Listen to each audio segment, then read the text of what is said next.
여러분, 제조업이 통째 위기다. 왜 이런 얘기가 나올까요? 반도체마저 희망퇴직을 한다. 이것도 그 하나의 원인이기도 할 거예요. 그러나 여러분, 이거를 일단 한번 보시죠. 전년 대비 고용 탄성치 감소율입니다. 이 고용 탄성치라는 것은 쉽게 말하면 경제 성장률 대비 고용이 얼마나 많이 일어나느냐, 이것을 나타내는 거거든요. 그러니까 경제 성장률이 조금만 되더라도 많이 고용을 하면 고용 탄성치가 굉장히 높습니다. 경제 성장률이 굉장히 많이 성장을 했더라도 고용이 적으면 고용 탄성치는 줄어들거든요. 그런데 전년 대비해서 고용 탄성치가 적어도 말입니다. 76.92%가 줄어들 거다. 이렇게 대한상공회의소는 예상을 합니다. 이 말은 무슨 말인가 하면요. 지금 현재로 놓고 해석을 해보면 기본적으로 성장률은 떨어지고 있죠. 그러면 고용은 더 떨어진다는 거예요. 성장률도 떨어지는데 고용은 더 많이 떨어진다는 이야기입니다. 고용이 더 많이 떨어진다는 이야기는 어째 보면 말입니다. 대한민국은 제조 강국인데 고용이 성장률에 비해서 훨씬 많이 떨어지게 되면 제조업이 통째 위기가 된다는 이야기가 이게 거짓말이 아닙니다. 다음 그래프를 보면 여러분 더 심각하게 느끼실 수 있을 거예요. 실제로 보여주는 지표니까요. 2022년이에요. 작년입니다. 고용 탄성치가 1.04입니다. 어마어마했습니다. 1.04라는 것은 여러분 경제 성장률 보다가 그죠? 고용이 월등하게 늘어났다는 이야기잖아요. 아마 1.04까지 늘어난 것은요. 전무후무합니다. 1963년도에 고용 탄성치라는 지표를 발표하기 시작했는데 그때 이후로 최고치입니다. 쉽게 말하면 성장률 보다가 고용을 월등하게 많이 했다는 이야기예요. 그런데 2023년 한번 보십시오. 2023년은 고용 탄성치가 0.24입니다. 이게 장기 평균이라고 이야기하는 1963년부터 2022년까지 장기 평균이라고 이야기할 수가 있겠죠. 이 장기 평균, 전체 평균에 어떤 비추어 보면 말입니다. 훨씬 낮습니다. 장기 평균이 0.34거든요. 0.34. 그런데 2023년 올해 고용 탄성치는 0.24입니다. 그러니까 0.24 이 정도 되면 여러분 고용이 평균치도 못 간다는 뜻이에요. 진짜 어려워질 수 있다는 뜻입니다. 그만큼 말입니다. 저는 충격적인 숫자가 될 수 있다고 생각을 합니다. 이렇게 되면 취업자 증가율이 말입니다. 올해 취업자 증가율이 굉장히 낮을 것으로 예상이 됩니다. 일반적으로 예상을 할 때 0.5% 늘어나지 않겠느냐 이렇게 예상합니다. 0.5%. 다시 말해서 일자리가 늘어나지 않는다는 거예요. 일자리가 늘어나지 않는다는 것은 그만큼 말입니다. 제조업에 우리나라는 제조업이 중심이니까 거기에 타격이 된다는 뜻입니다. 더 심각한 것은 다음 그래프입니다. 여러분 지금 감은 엄청 하잖아요. 금융권 감은 장난 아니게 5대 은행만 해도 희망퇴직자가 올해 작년에도 2,000명 됐지만 올해도 2,000명이 돼요. 올해는 이대로 가면 3,000명이 넘을 거다. 그런 이야기까지 나올 정도로 희망퇴직을 금융권에서 많이 했거든요. 게다가 증권사들 여러분 알다시피 희망퇴직 많이 했잖아요. 문제는 고용 탄성치가 이렇게 떨어지고 경기가 나빠진다고 가정을 하니까 이게 이제 예, 금융권, 은행이나 증권사에서 이게 제조업으로 번지고 있다는 사실입니다. 제조. 그중에서도 말입니다.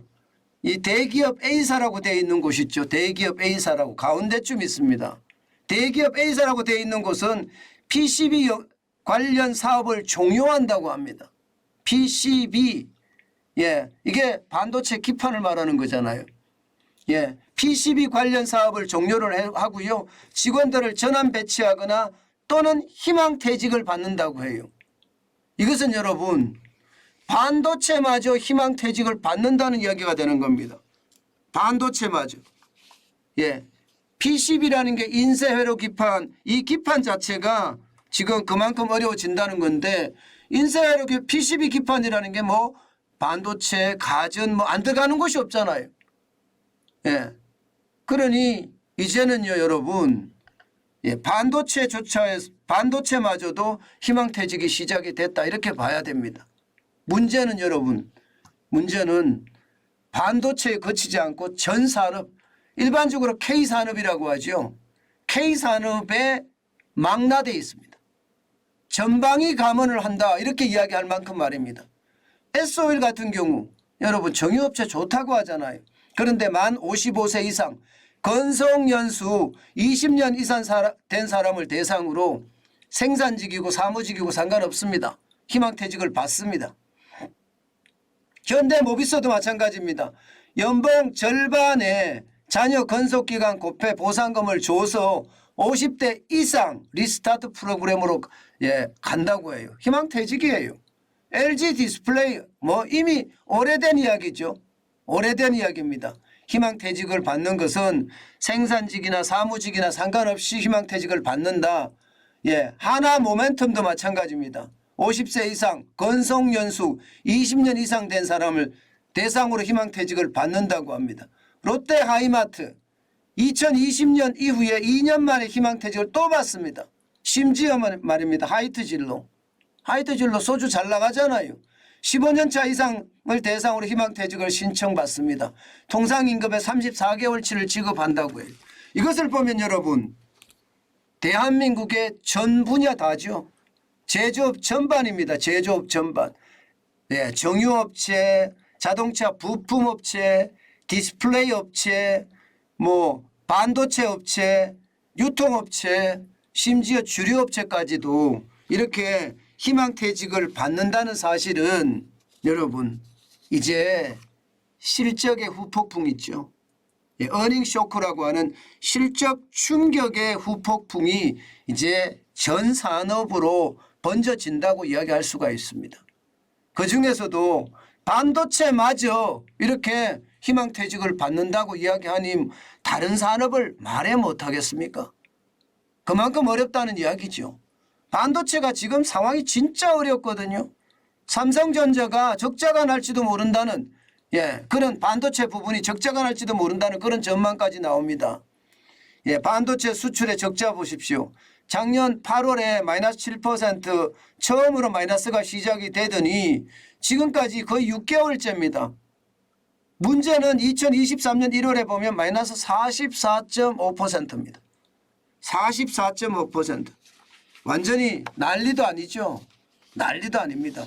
이렇게 되면 여러분 이렇게 되면 반도체 업체들이 이게 뭐 반도체 수출이 반토막이 났는데 반도체가 계속 버텨낼까요? 반도체 수출이 이만큼 준다는 건 다른 제조업도 마찬가지란 뜻이에요. 실질적으로 말입니다. 수출 자체가 1월에 126억 8,900만 달러의 적자가 날 정도면 수출이 많이 꼬그라졌죠. 2022년에도 472억 3천만 달러의 적자, 역대 최고의 수출 적자가 났다는 것은 제조업이 꼬그라졌다는 거예요. 상품 수출이 그만큼 줄어들었다는 이야기가 됩니다. 실제 말입니다. 이렇게 상황이 되니까 상장 기업 중에 말입니다. 거의 한 30%가량이 좀비 기업입니다. 이자도 못 냅니다. 벌어서. 벌어서 원금은 당연하게 못 갚고요. 뭐 이자까지도 못 내는 기업들이 지금 엄청나다고 이야기하니 희망퇴직의 칼바람은 어쩔 수 없이 지금 제조업까지 불어닥칠 수밖에 없지요. 제가 가장 심각하게 느끼는 것은요. 대한민국은 여러분도 알다시피 제조 강국이고요. 수출 중심의 국가예요. 그런데 제조업에서 감원이 일어난다는 것은 대한민국의 핵심 동력이 점점 부서진다는 말도 저는 된다고 봅니다. 이게 여러분 한 회사에서 15년 넘게 일하잖아요. 그러면 그야말로 굉장히 유능한 인재로 성장을 합니다. 제조업에서는 특히 말입니다. 그런데 이렇게 15년 된 인재들을 내보내야만 한다는 그런 상태를 보면 야, 우리 제조업 이제 점점 최악으로 가는 것은 아닌가 그런 생각을 할 수밖에 없는 겁니다. 여러분, 제가 여러분들에게 계속 말씀드리는 실적 충격에 대한 부담감 앞으로도 커질 거라고 제가 계속 말씀을 드리는데요. 아마 한동안 실적 충격의 부담감은 커지고요. 만약에 말입니다. 지금 수출 적자가 세계 경제가 침체하기 때문에 우리가 적자가 많이 난다. 이러면 그나마 다행입니다. 만약에 그것이 아니라 우리 제품의 경쟁력이 떨어져서 수출이 적자가 난다. 예를 들어서 일본에 밀리고 중국에 밀려서 상품을 덜 수출한다. 만약 이런 분석이 나오게 되면요. 제조업은 더 빨리 몰락할 수밖에 없을 겁니다. 그렇게 되면 대한민국은 그동안 말입니다. 누려왔던 엄청난 무역수지 흑자를 이제는 그렇게 누리지 못하는 최악으로 가지 않겠느냐 이런 생각도 솔직히 많이 해봅니다. 여러분 제가 여러 번에 걸쳐서 실적 쇼크가 충격이 될 수 있을 거다. 이게 지금 당장은 아닐지 모르지만 결국 말입니다.